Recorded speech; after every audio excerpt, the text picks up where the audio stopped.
Alegria, é uma grande satisfação compartilhar com vocês dos ensinamentos do Cristo nessa noite, nessa casa de tanta paz, de tanta luz. A gente chega com a agitação do dia. Agora há pouco eu estava no trabalho e a gente recebe um passe, recebe um abraço, recebe uma palavra, e isso nos mostra a importância desse equilíbrio entre o mundo material e entre o mundo espiritual, entre a agitação do nosso dia a dia, que é necessário para o nosso aprendizado, mas também uma palavra de conforto, um alento, um alimento para a alma, para o nosso espírito, assim como nós buscamos também o nosso alimento no dia a dia, no nosso trabalho. Eu tive aqui outras vezes nessa abençoada casa com violão, cantei com vocês. E hoje tenho a oportunidade de estar aqui com vocês, conversando sobre um tema tão interessante. Nós vamos falar do capítulo 15 do Evangelho segundo o Espiritismo, logo no início, onde pergunta o que é necessário para a nossa salvação. O objetivo do nosso estudo hoje é que no final a gente tenha realmente uma clareza, o que é necessário para a nossa salvação. É uma passagem do nosso Mestre Jesus e que nos traz grandes reflexões. Iniciamos então com essa pergunta: o que é necessário para a nossa salvação? Será que nós precisamos de ir diariamente a templos religiosos para que a gente possa ser salvo? E essa resposta vem do próprio Mestre Jesus. Jesus era um judeu porque nasceu em Belém, uma cidade da região da Judéia. E ele estava na Samaria, um local onde ele não era bem recebido. Os judeus e os samaritanos não se batiam muito bem, desde a época da divisão das tribos. E Jesus então, em uma conversa com uma mulher samaritana, e aquela mulher samaritana pergunta a Jesus: onde seria o local, então, para fazer a adoração? No templo de Salomão, em Jerusalém, aquele templo grande, ou então nas pequenas sinagogas da Samaria? Aquela mulher samaritana pergunta a Jesus, e Jesus, então, responde a ela com todo o seu coração e com todo o seu carinho: eu não vim construir templos de pedra, eu vim construir templos de fé no coração dos homens. Vejam a reflexão de Jesus, onde nós devemos então nos encontrar com a fonte criadora. Dentro dos nossos corações, independente do local onde nós estamos. É claro que é muito importante a gente frequentar uma casa espírita ou qualquer outra denominação religiosa pelo qual você possa realmente ter o objetivo de encontrar com Deus. Mas o dia que você não pode, você pode encontrar com Deus no seu trabalho, conversando com sua família, fazendo uma leitura, ouvindo uma música, fazendo um afazer em sua casa ou no seu trabalho, ou durante a sua alimentação. É tão importante isso, aquele cafezinho com Deus, aquele bate-papo diretamente com a fonte criadora, sem nenhuma ponte. Porém, pergunto a vocês, já que nós não precisamos nem um templo de pedra para poder nos encontrar com Jesus, então onde mais será que nós podemos encontrar com Cristo? Será que nós precisamos então? Vamos pensar aqui em um outro local que a gente possa encontrar com Cristo, com Deus, com nossa fonte criadora, para que a gente possa ser salvo. Nos ensinamentos do Cristo, do Evangelho segundo o Espiritismo, eu trago algumas reflexões também que a gente possa fazer. Um estudo sobre esse tema tão importante, a salvação. Será que a gente realmente busca a salvação um local físico? Será que a salvação é um local físico? Será que a salvação então seria uma evolução moral do nosso espírito? Podemos também fazer essa reflexão. Eu conto uma história para vocês, inicio contando uma história para vocês, para que possamos junto, então, fazer as nossas reflexões. existia um casal que nasceu aproximadamente em 1940. Quem nasceu em 1940, aproximado dessa data, já tem uma idade um pouco mais avançada. E temos muito respeito e muito carinho. E esse casal tinha 2 sonhos. O primeiro deles era ter uma casa própria. E a coisa não é fácil, lutavam muitas coisas antigamente, não eram tão fáceis. Não que seja fácil hoje em dia, nunca foi, mas é diferente. Hoje nós temos acesso à educação, ao transporte, à alimentação de forma muito mais fácil. Antigamente não era assim. Não era tão fácil. Esse casal tinha um sonho então de comprar uma casa própria. E com muita luta dos dois, eles conseguiram comprar uma bela casinha, tinha uma escada que você subia para a parte de cima onde tinha os quartos. Mas tinha um segundo sonho, de ter um filho. E Deus abençoou então esses dois e eles tiveram um filho. Mas o tempo passou, o filho cresceu e a esposa desse casal veio a falecer, a desencarnar. E ficou aquele senhor idoso, juntamente com o filho, que já tinha aproximadamente 25 anos, já trabalhava, porém, não diferente da garotada hoje, um pouco agitado, um pouco nervoso demais. E o pai, então, precisou ser auxiliado pelo filho. Ele estava com um pouco de dificuldade de caminhar, já tomava alguns remédios. E um certo dia, na sua própria casa, descendo aquelas escadas, que era o sonho dos dois, ele tomou um tombo. Ele caiu. E ele ficou deitado até que o filho chegasse e acudisse aquele pai que estava ali. Mas aquele filho chega do trabalho nervoso e vê aquele pai no chão e fala: "Senhor, não presta para nada? Será que você não consegue nem prestar atenção para descer uma escada dessa? Olha que trabalheira que o senhor me dá. Cheguei do trabalho cansado." Isso é muito mais comum do que a gente pode imaginar. Então acudiu aquele senhor. Mas aquele senhor precisava de mais auxílios. Ele precisava de receber o alimento. A aposentadoria não era alta, não poderia pedir alguém que ficasse ali o dia inteiro auxiliando. Precisava de alimento, muitas vezes colocar uma fralda geriátrica para dormir. Nada disso é triste. Faz parte da nossa vida, da caminhada de todos nós. Porém, o filho sempre reclamava: "Ah, tem que dar comida na boca, tem que trocar fralda, que canseira, mas que vida ruim." E o pai com uma tristeza dentro do coração, porque aquela mesma escada, por muitas vezes, ele carregou aquele filho no colo. E subiu e desceu escadas. Ele deu a mão àquele filho e desceu e subiu escada muitas vezes. E quando o filho tropeçava, ele carregava o filho com muito carinho. Porém, um certo dia, naquela agitação imensa do trabalho daquele garoto, ele estava voltando para casa de carro e ele sentiu um mal-estar muito grande. E ele teve um AVC, jovem daquele jeito. Então ele foi para o hospital e os médicos então falaram que ele vai se recuperar, porque ainda é muito jovem, porém ele precisaria de um tempo para se recuperar. Ele precisaria de receber o alimento, ele precisava de trocar as fraldas no próprio quarto dele, porque não era capaz de levantar, porque ele estava em recuperação. E eu pergunto a vocês, compartilho para vocês, quem cuidou do filho? O pai. A única diferença é que o pai cuidou do filho com todo carinho e amor, para cada alimento que ele colocava na boca, para cada fralda que era trocada. Isso que o Cristo nos ensina. Isso que eu trago para todos os estudos, o que é o amor do nosso Pai. E eu pergunto a vocês, aonde está a salvação? Esse ensinamento não é meu, está no Evangelho segundo o Espiritismo. Honrai o vosso pai e a vossa mãe. É um ato de amor, é um ato de caridade.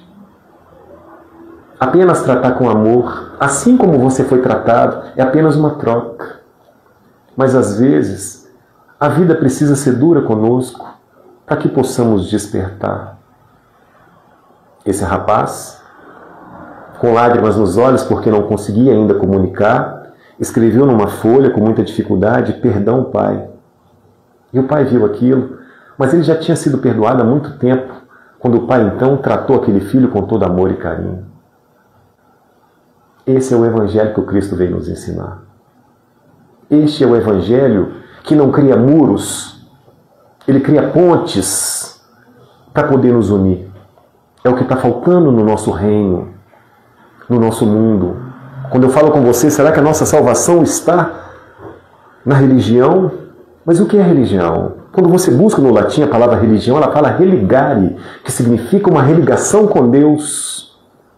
Mas será que nós estamos sabendo usar a religião como uma ligação com Deus? Ou nós estamos fazendo ponte?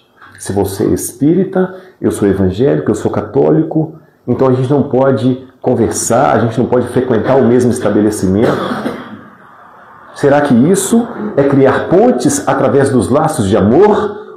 Ou criar muros infindáveis, onde foge extremamente do que nós buscamos, a fraternidade? Caso tenha alguém aqui hoje sentado, não precisa se identificar, que não seja espírita, seja extremamente bem-vindo. Extremamente bem-vindo.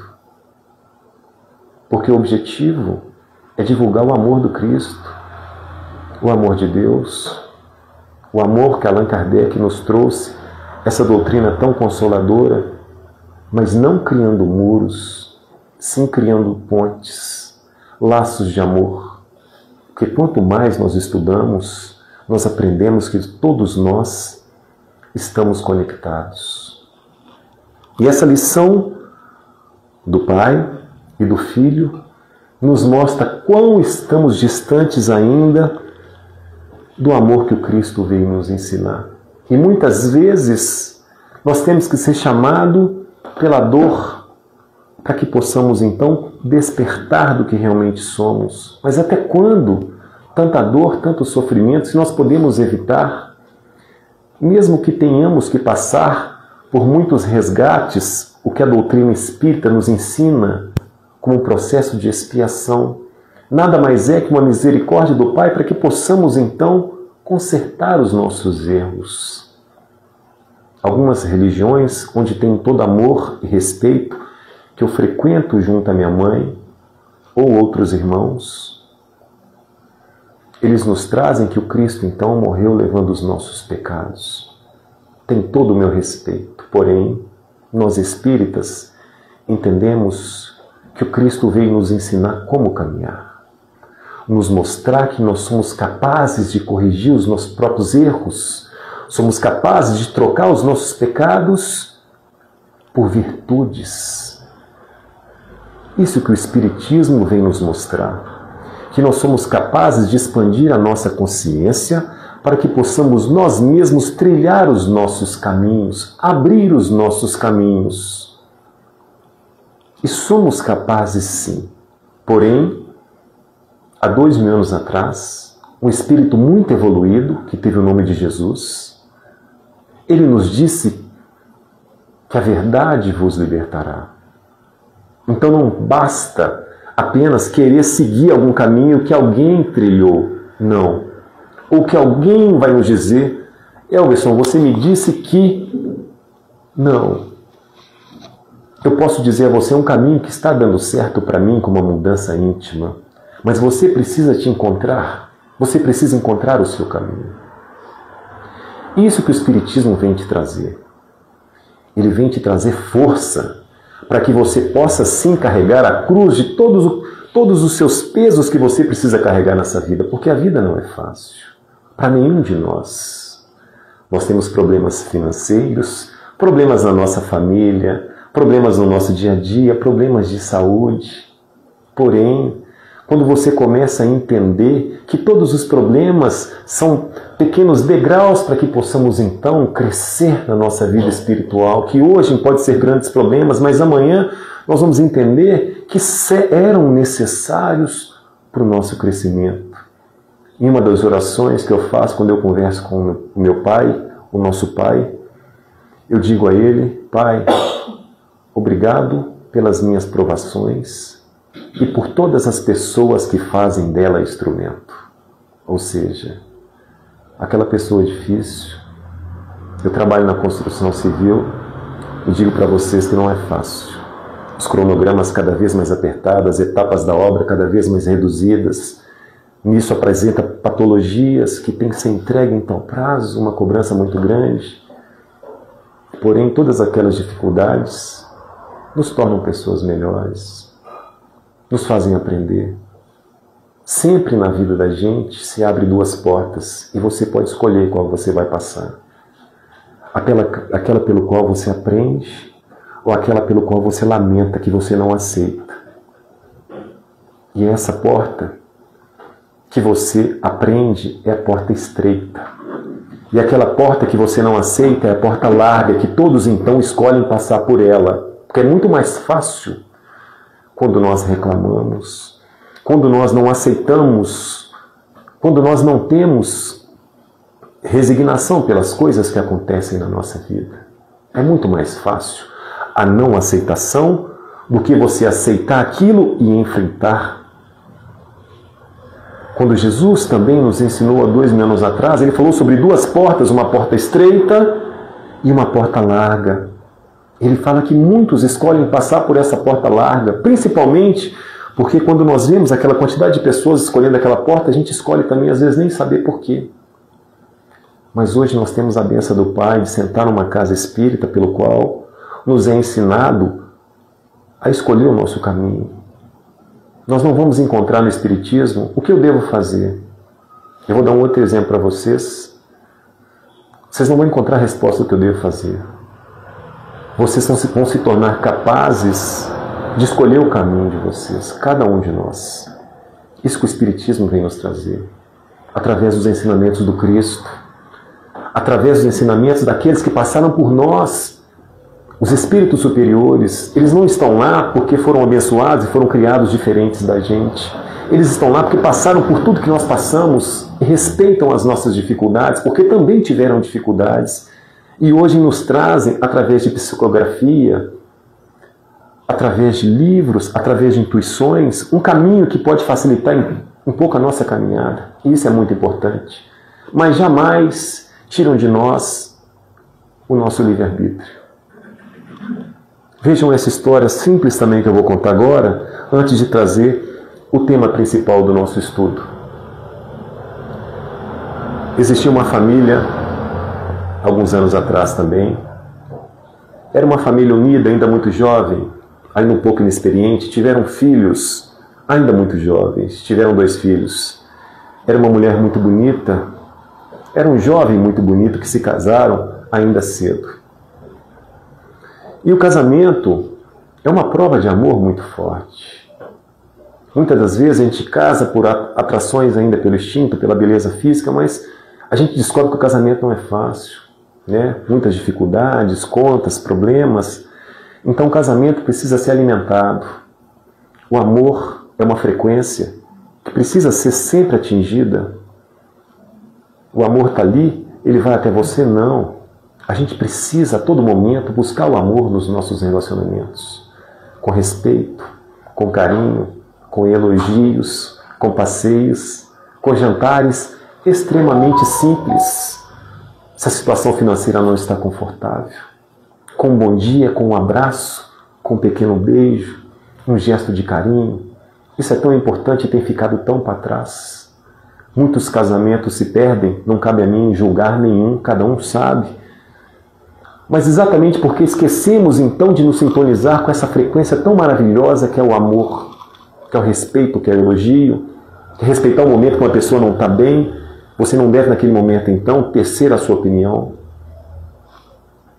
Mas voltando ao assunto desse casal tão jovem, tiveram 2 filhos, porém o marido daquele relacionamento veio também adoecer ainda jovem e ficou de cama, não conseguia nem trabalhar. E a dificuldade financeira daquela família foi muito grande. 2 filhos, o marido acamado, e aquela mãe, como eu disse a vocês, uma jovem bonita, ela fez uma escolha muito difícil que não cabe a nós julgar. Ela tinha um colega de trabalho Ela resolveu então largar a família e seguir o caminho com esse amigo dela do trabalho. Largou a família, com os 2 filhos. E esses 2 filhos tiveram que ser ajudados pela avó. Esse rapaz doente veio a desencarnar mais tarde também, mas essas crianças cresceram com toda a dificuldade, mas se tornaram pessoas de bem, trabalharam, conseguiram constituir sua família. Mas mais tarde era um casal, um homem e uma mulher. Essa mãe que os abandonou também veio a adoecer. Ela teve um câncer. E restou a quem auxiliá-las? Auxiliar aquela mãe, os filhos. Porém, um dos filhos não conseguiu perdoar. E não cabe a nenhum de nós julgar o motivo pelo qual aquele filho ainda não conseguiu perdoar. Há de chegar o momento que ele vai conseguir encontrar o perdão no seu coração. Mas a filha mais velha recebeu a mãe e cuidou daquela mãe com muito carinho até o final da sua encarnação. É uma história difícil. É uma história muito fácil de julgar. Por que aquela mãe abandonou aquela família? Mas nós não sabemos as vidas passadas daquela família, o que aconteceu. A gente sabe desde a primeira história que a vida, existe uma lei imutável para todos nós, que é a lei de causa e efeito. Nós colhemos exatamente o que plantamos. Mas é difícil entender isso. É difícil poder você dar aquilo que você não recebeu. A coisa mais comum que acontece com todos nós é querer receber para depois dar. É muito comum isso. Eu converso com muitas pessoas quando elas me dão a oportunidade de falar, porque nós não temos direito de tecer as nossas opiniões quando nós não somos chamados. Isso é muito importante, isso é respeito. Às vezes é necessário fazer silêncio. Mas quando nós podemos opinar, é necessário dar para receber. É necessário dar para receber. Todos os ensinamentos do Cristo nos conduzem a isso. Desde o primeiro ensinamento do Cristo, quando ele diz: bem-aventurados os pobres de espírito, bem-aventurados os mansos e pacíficos, porque herdarão a terra. Quando ele disse: felizes os mansos e pacíficos, porque herdarão a terra. Então você tem uma condição de ser manso e pacífico para que você possa então herdar o nosso reino. É necessário que você tenha misericórdia para com o próximo, para que você receba misericórdia. Todos nós queremos um relacionamento melhor, às vezes um trabalho que nos pague melhor, porém, nós queremos sempre receber. E isso não está contido em nenhuma lei, nenhum ensinamento dos mestres que estiveram aqui entre nós. Espíritos missionários. Sempre você dá e você recebe. Eu tenho grandes amigos nas obras que eu trabalho, a gente conversa, eles dizem: quando eu ganhar na loteria, eu vou comprar uma Kombi, um carro grande, vou encher os meus irmãos e vou levar na igreja, vou fazer passeios, vou montar uma creche para os meninos que ficam lá perto da minha casa para jogar bola. O projeto é muito bonito, mas a condição de fazer isso somente quando você ganhar na loteria. Ah, mas eu não tenho condições, tudo bem.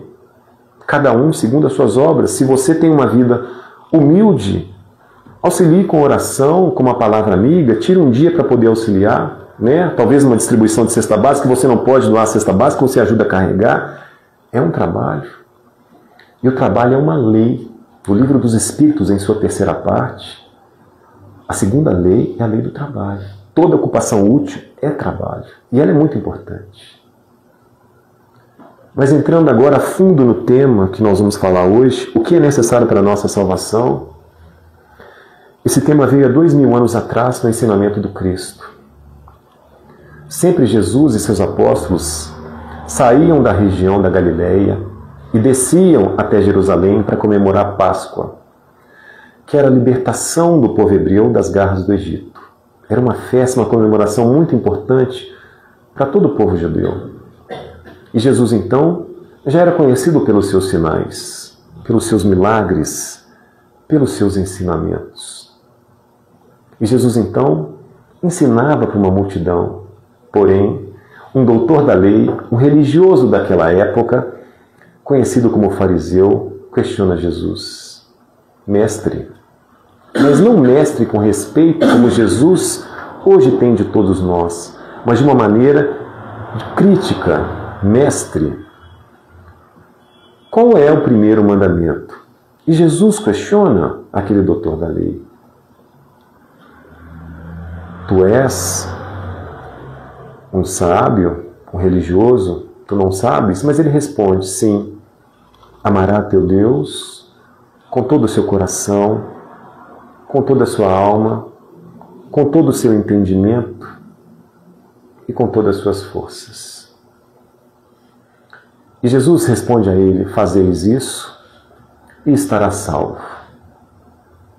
Porém, ainda não contente com a resposta, aquele doutor da lei questiona Jesus: Mestre, e qual o segundo mandamento? E Jesus então responde: amarás a teu próximo como a ti mesmo. Nessas palavras estão contidas todas as leis e os profetas. Jesus então resume todas as escrituras que foi nos trago, não deixando para trás a importância do estudo dessas escrituras, mas de uma forma sucinta ele fala que toda lei está em amar a Deus e amar ao próximo como a nós mesmos. Então, o fariseu, ainda não satisfeito com a resposta do Cristo, questiona Jesus: e quem é o meu próximo? E Jesus traz uma parábola que nós vamos falar resumidamente, para que possamos então continuar com as nossas reflexões. Ele traz uma parábola de uma reflexão muito profunda. Diz Jesus que o homem seguiu de Jericó para Jerusalém. Era uma região de muito comércio.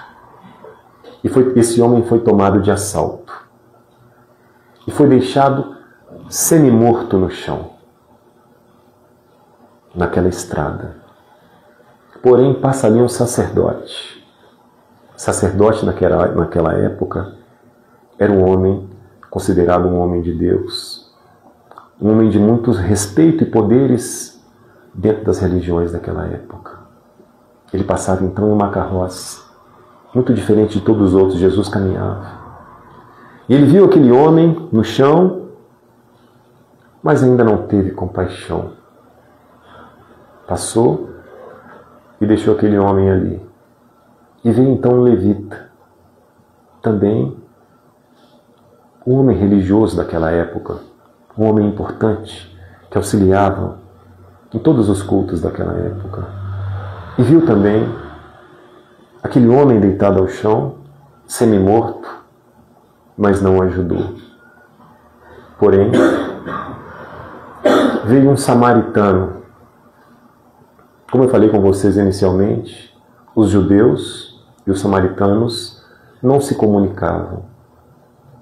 Porém, aquele samaritano não quis, em momento algum, saber se aquele homem que estava ao chão era um bandido, era um judeu, era um samaritano, era um levita, era um sacerdote. Aquele samaritano apenas usou de misericórdia e compaixão, auxiliando aquele homem no chão, onde as Escrituras diz que trata as suas feridas com azeite e com vinho, coloca em seu cavalo e leva até uma hotelaria, onde deixa aquele homem, ainda diz ao homem, o dono daquela hotelaria, que se tivesse qualquer outra despesa, ele voltaria e arcaria com aquela despesa. Por que então que Jesus falou para um doutor da lei, que era um judeu, que o Salvador seria então um samaritano, um homem pelo qual eles não respeitavam, que eles criticavam? Mostrando então não somente para aquela pequena população daquela época, na região da Judéia, em Jerusalém, mas para todos nós, que não é necessário para fazer caridade, para aplicar o amor, ter qualquer conhecimento da pessoa pelo qual você está ajudando. Como eu disse inicialmente para vocês, o samaritano não perguntou nada. Ele ajudou. Por muito tempo nós tivemos um não entendimento da caridade, que eu interpreto como um amor em movimento. E o samaritano tomou de compaixão e ajudou aquele homem. Onde Jesus, naquele momento, quis mostrar que o teu próximo não tem nenhuma relação religiosa, nenhuma relação consanguínea, muito diferente de que até hoje nós carregamos em nossos corações. Não existe indiferença, não existe julgamento, não existe credo, não existe cor de pele, não existe denominação, orientação sexual. Não importa. O amor, essa vibração tão forte, supera qualquer coisa. E fazendo uma interpretação sobre essa parábola de Jesus, trazendo para o nosso dia a dia, o que pode representar aquele homem ali deitado ao chão, nos dias de hoje? Será que somos todos nós? Precisamos de mais paz em nosso coração, de mais tempo para nós mesmos, de mais bom dia, de mais boa tarde, de mais amor, de mais paciência, de ser pessoas melhores, de aprender a perdoar, de compaixão? Será que nós estamos ali, o mundo inteiro, em pleno século XXI, guerras, brigas religiosas, facções criminosas, desvio de merenda de crianças? Será que não somos nós? Com tanta tecnologia, nós estamos ainda no chão? Percebem a pouca evolução ainda que nós temos? Nós não somos o samaritano ainda que agiu de compaixão. Nós somos aquele que ainda precisa da palavra do Mestre.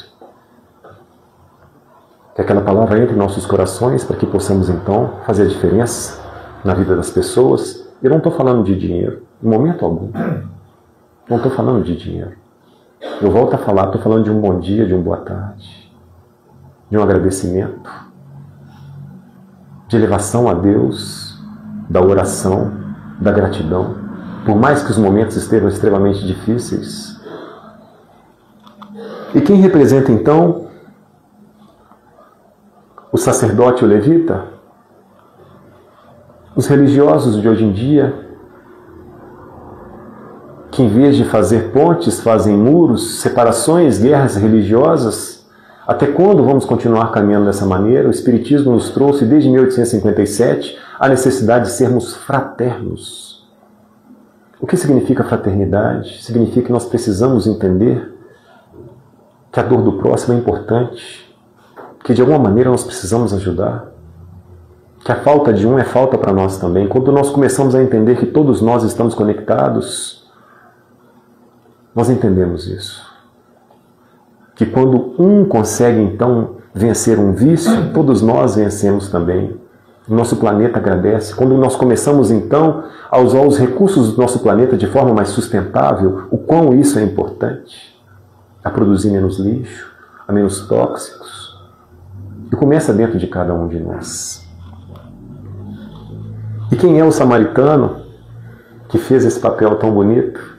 Eu até trouxe ele aqui, ó. Este é o samaritano. O Evangelho do Cristo. Esse é o samaritano. Esse que faz toda a diferença na vida de cada um de nós. Eu digo para vocês, assim como o médico, muitas das vezes traz a cura da dor do nosso corpo físico, muitas das vezes nos dá uma receita, mas nós precisamos tomar aquele remédio. É assim também com o Evangelho. Aqui está a receita para todas as dores, não somente do nosso corpo físico, da nossa caminhada aqui na Terra. Porém, é necessário tomar essa receita.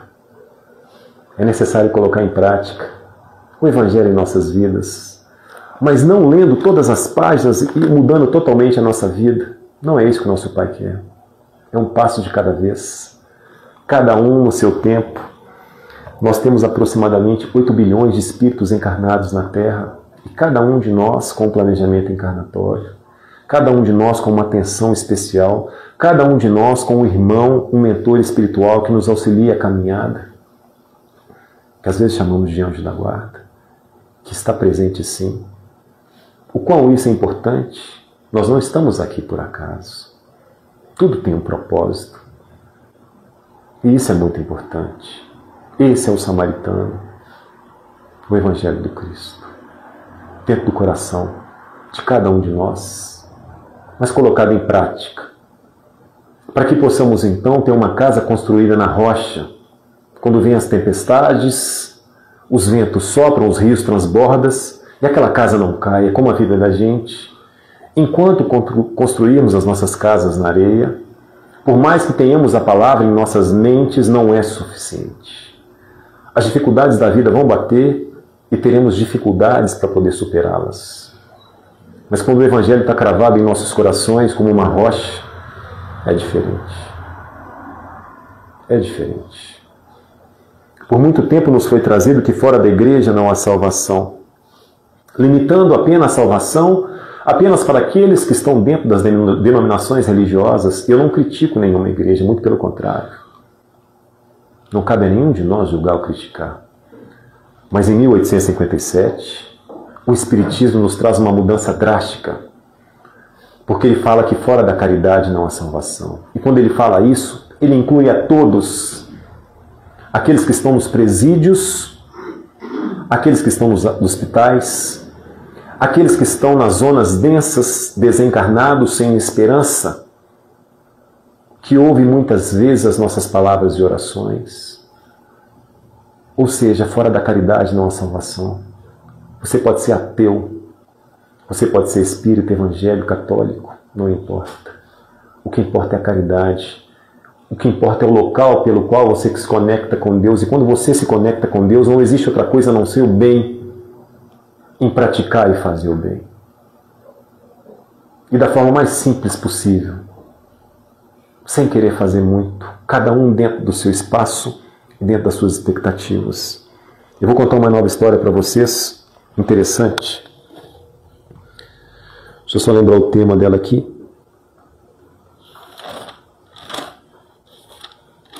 Lembrei. A manta da vovó Maria.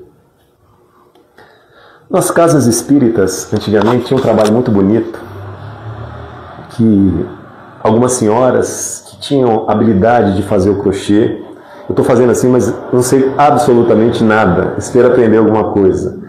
E naquela época, na casa espírita, se fazia mantas. São blusas de frio e pequenas roupinhas para as crianças também. Era muito comum, ensinava as pessoas. Então elas faziam com muito carinho, com muita paciência, aquelas mantas. E essa senhora, ela fazia sempre essas roupas, fazia as roupas maiores para auxiliar as pessoas. Mas ela foi tendo um pouco mais de idade, com um pouco mais de dificuldade de ir até a casa espírita. Mas ela não desistiu do trabalho dela. Ela falou, enquanto ela tivesse o movimento das mãos, ela continuaria então produzindo aquelas mantas. E ela produziu aquela manta com muito carinho, foi fazendo as mantas, e ela sempre colocava uma mensagem edificante, escrita, bordada naquela manta. E uma das mantas que ela fez na cidade de São Paulo foi entregue numa região que eu não sei se vocês já ouviram falar, que se chama Cracolândia. É uma região muito dura, muito difícil. Muitos dos nossos irmãos em grande sofrimento. Às vezes demoram várias encarnações para conseguir largar aquele vício tão difícil, aquelas obsessões tão fortes, que merecem o nosso amor, a nossa oração, para que possam sair desse caminho. Essa manta chegou até a Cracolândia. E uma noite fria, uma das irmãs recebeu aquela manta. E ela pegou aquela manta, mas ela já estava sem esperança, ela já tinha desistido da sua vida, sem estímulo, viciado naquela droga, todos os dias, sem se alimentar. pesando aproximadamente 20 quilos. Imagina uma pessoa que deveria pesar 50, pesar 25. Já não existe mais esperança. Ninguém dá bom dia, ninguém dá boa tarde. Ninguém fala nada, só oferece aquela substância o tempo todo. A vida vira um inferno. Porém, ela recebe aquela manta. Nem mesmo vestir a manta ela gostaria de vestir. Ela então lê aquela mensagem que está escrita naquela manta. E estava escrito naquela manta a seguinte mensagem: você é importante para Deus, não desista. Aquela menina olhou aquela mensagem e chorou compulsoriamente, porque ela já tinha desistido da vida naquele momento. E eu conto essa história para vocês, mas essa história não é contada por mim. Quem contou essa história foi aquela moça que recebeu aquela manta. Aquela senhora que produziu aquela manta já havia desencarnado. E ela disse o seguinte: naquela noite eu não recebi uma manta que mataria ali meu filho, meu frio, que aqueceria a minha noite, mas aquela manta aqueceu o meu coração.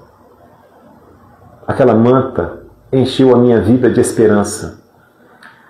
E aquela mulher estava numa palestra, contando aquela história para os seus irmãos e mostrando que aquele ato de amor e carinho, de forma simples, mudou a sua vida.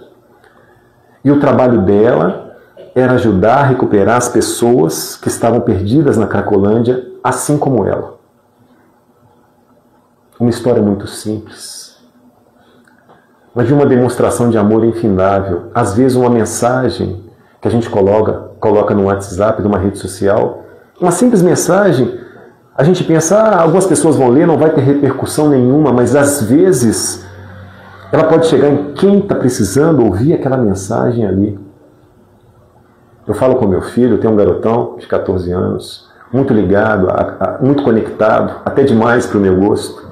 E eu converso com ele: meu filho, você conversa com seus amigos, mas às vezes coloca uma mensagem edificante. Ainda falo com ele: cara, coloca uma mensagem edificante, escreve alguma coisa bacana, porque isso vai chegar em alguém. Isso é importante. Se cada um de vocês, dos seus amigos, colocarem uma mensagem edificante, você vai fazer diferença na vida de alguém. E isso é muito importante. E essa mensagem da manta da vovó mostra como a caridade ela é importante. E quando você é instrumento da fonte criadora, a pessoa que necessita do seu milagre, que são muitas pessoas que necessitam do seu milagre, não o milagre daquele pelo qual é algo fantasioso, algo que nós não entendemos, que veio a Deus como uma bênção apenas para uma pessoa, mas que a gente seja um milagre na vida das pessoas, doando um pão, doando um alimento, doando um agasalho, doando uma palavra amiga. Esse é o verdadeiro milagre da perfeição do nosso corpo físico, para que possamos então agir com ação. Não tem problema se ainda nós doamos um pouco daquilo que nos sobra, está tudo bem. Nós estamos num ciclo evolutivo, pode ser que amanhã a gente doe mais, e depois da manhã mais e muito mais, depois doamos a nós de forma muito maior. Mas que a gente doe. Que a gente aplique o Evangelho através do fora da caridade, não a salvação. Na questão 688 do Livro dos Espíritos, de forma muito inteligente, Allan Kardec pergunta aos espíritos superiores: o que é a caridade segundo Jesus? E eles respondem que é benevolência, que é indulgência e que é o perdão. Nessas palavras, Jesus nos deixa claro que a caridade não é só dar. Vejam bem, dar é importante, sim, você ceder um pouco daquilo que você tem. Se você tem dinheiro.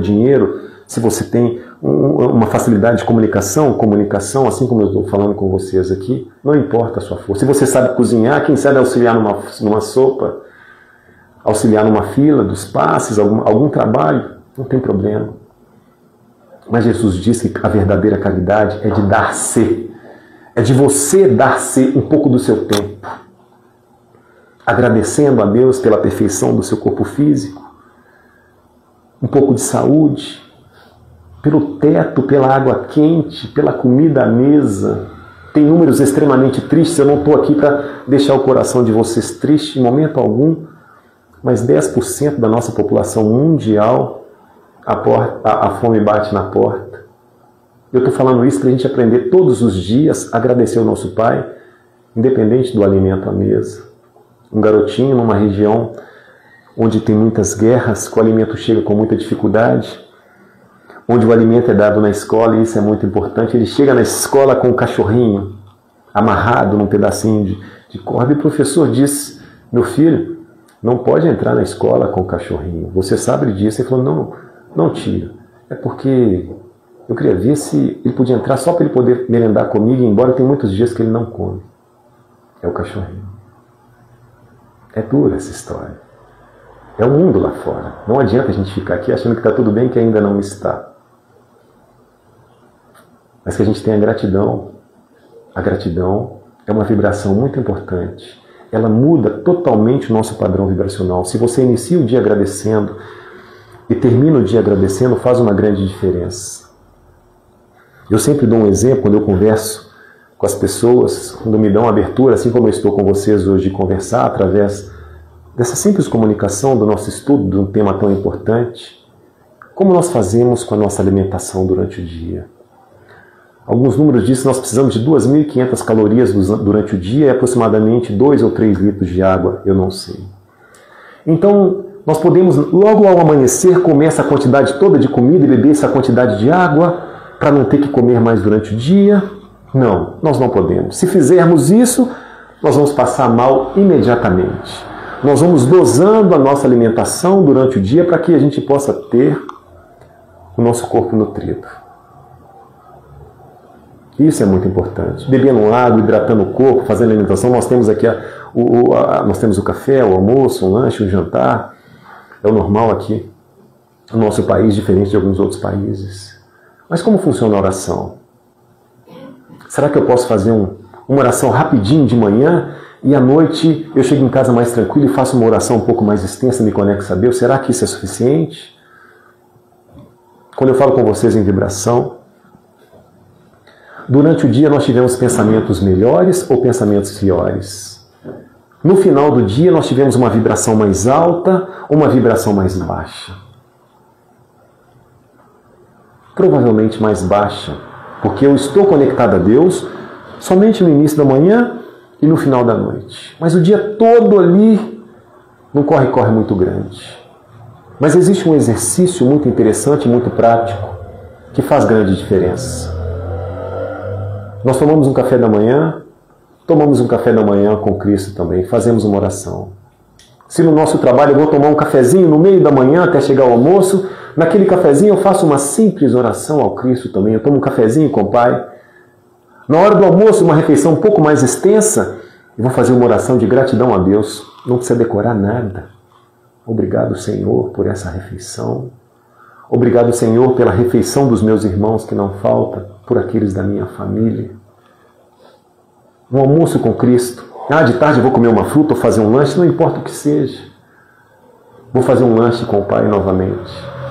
Chega à noite em casa, tomei aquele banho, relaxei, vou fazer uma oração. Novamente, obrigado pelo meu dia. Sem contar, eu me conectei ao Pai mais de 5 vezes ao dia. No final do dia, as nossas vibrações, ou seja, a soma dos nossos pensamentos, das nossas emoções e das nossas atitudes que ditam a nossa frequência, elas serão positivas. E isso é muito importante. Muito importante. E não estou falando fazendo, quem gosta de rezar um Pai Nosso, Ave Maria, que assim seja, mas é uma comunicação com o Pai, do fundo do nosso coração, uma oração que vem de dentro, uma conversa. Às vezes eu fico bravo com o Pai, já conversei com ele, já discuti com ele sem nenhuma razão. Eu estava voltando da minha cidade do interior, onde nós temos uma pequena casinha, e a gente pega uma estrada, que é uma estrada extremamente sinuosa, mas uma estrada muito bonita. Então, um carro estava parado à frente, e eu falei, pode ser que alguma criancinha passou mal, então está apertado para fazer alguma necessidade ali, não tem banheiro, está tudo bem. Porém, o carro estava dando seta, que a saída estava um pouco distante ainda. Eu vi 2 cachorrinhos saindo do carro. E o carro então acelera e vai embora, e os cachorrinhos vão atrás do carro. Largaram os cachorrinhos para trás. Uma dó tão grande. Na hora, como um bom espírito, eu falei assim, nossa, tomara que minha esposa e meu filho não tenham visto isso, que mais 2 cachorrinhos eu não aguento. Tá lá, Tico e Teco. Tá lá, Tico e Teco. 2 cachorrinhos. Um amor danado. Mas eu questionei meu pai. Falei, pai, por que tanta tristeza? Será que a vida vale a pena? Será que a vida vale a pena, pai? E ele me demonstrou isso de outra maneira. Deus coloca os seus filhos como resposta para cada um de nós. Se alguém está esperando que Deus apareça e fale com vocês, isso não vai acontecer. Ele usa cada um de nós, os seus filhos. E uma noite chuvosa, no conforto da minha casa, eu cheguei para minha esposa e meu filho e falei, nós vamos comer uma pizza. Mas se não conseguir entregar, tá tudo bem, porque está chovendo, não vão criar expectativa não. Aí pedi lá no delivery, no WhatsApp. Aí bateu o interfone, meu filho ficou todo feliz, garotão de 14 anos é um leãozinho, né? Come sem parar. Aí chegou a pizza, pai. Falei, beleza, filho, vamos lá embaixo buscar.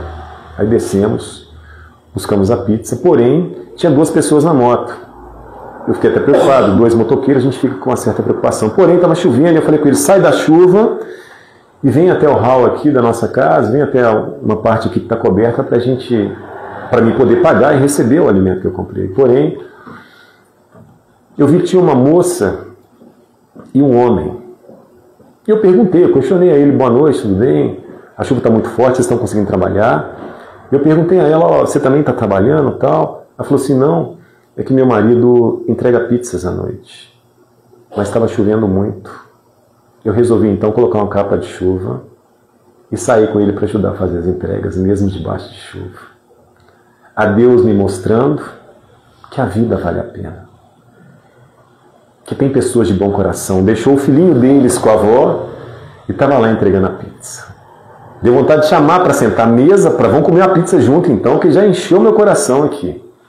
Porém, eles tinham outras entregas a fazer. Mas não o suficiente.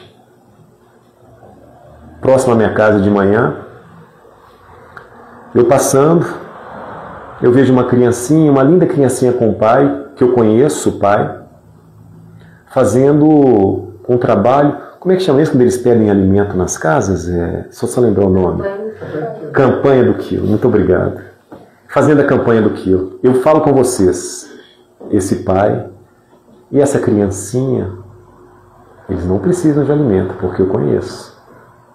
Porém, ele estava ali ensinando a sua filhinha a importância de pedir para o próximo. A importância da caridade desde pequeno, de mostrar que aquilo vale a pena. E vou falar para vocês, não são todas as casas que ela vai ouvir assim, oi filhinho, eu tenho alimento sim. Não é assim que funciona. Muitas das vezes não tem nada. Para de incomodar, sem nenhum julgamento, está tudo bem. Está tudo bem. Tem histórias que as pessoas foram até agredidas e muitas das vezes dá a sua cara esquerda e devolve a cara direita. Tudo bem, esse tapa foi para mim, porém, tem alguma coisa para as crianças, para os alimentos, para as cestas básicas que serão doadas? Isso é tão importante. Fora da caridade não há salvação. Fora do amor não há salvação. Eu vou falar a última mensagem, eu tenho poucos minutos. A última história para vocês, que mexe muito comigo, mas é uma história muito bonita. Existia um jovem pequeno, extremamente elevado, era um órfão que morava num orfanato. E ele morava perto de um parque. E nesse orfanato eles iam no parque de vez em quando, eles brincavam, tinha uma areia, muito bonito. E esse jovem tinha um sonho, ele era muito elevado, ele falava, eu queria voar. As pessoas que trabalhavam tinham que ficar de olho nele, porque senão ele subia nas cadeiras, fazia bagunça. Ele tinha um sonho de voar, adorava ver os pássaros voarem. E um certo dia ele fugiu e foi para essa pracinha brincar. E chegando lá, ele viu que as crianças estavam correndo, mas tinha uma criancinha que estava sentada na areia com seus carrinhos brincando. E ele viu que aquela criança estava sozinha, então se aproximou daquela criança para brincar. Posso brincar com você? Pode, mas quando ele sentou, ele percebeu que aquela criancinha não tinha movimento das pernas. Ela estava sentada porque ela era paraplégica. Aquele jovem sentou, então brincou com aquela criancinha. O pai, que ficava afastado vendo aquela criancinha brincar, ficou muito feliz de ver aquilo. E os dois conversavam, eles tinham a mesma idade.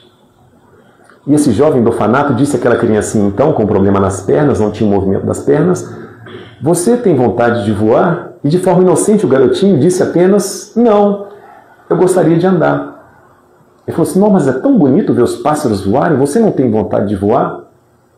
Ele falou, pô, talvez seria bacana voar. A conversa dos dois jovens. Aquele garotinho então levanta, pega aquele garotinho que está com as pernas, sem movimento das pernas, e coloca nos ombros. E o pai assusta vendo aquilo. O que ele vai fazer? Vai pegar nos ombros e ele fala com aquele garotinho, abre os braços, que nós vamos voar. E ele começa a correr por aquele parque, por aquela areia, e aquele garotinho sem movimento das pernas abre o braço e diz, eu estou voando, eu estou voando, eu estou voando. E o pai, em prantos de choros, vendo o amor daquelas duas crianças. Eu finalizo o nosso estudo mostrando que isso é a verdadeira caridade, é a ação, é o amor, é aquilo que o Cristo vem nos trazer, a benevolência, a indulgência, o perdão, o amor e a inocência. Eu agradeço a todos vocês, eu espero novos encontros. Muito obrigado, meu irmão. Agradeço. A gente está sempre à disposição. Agradeço.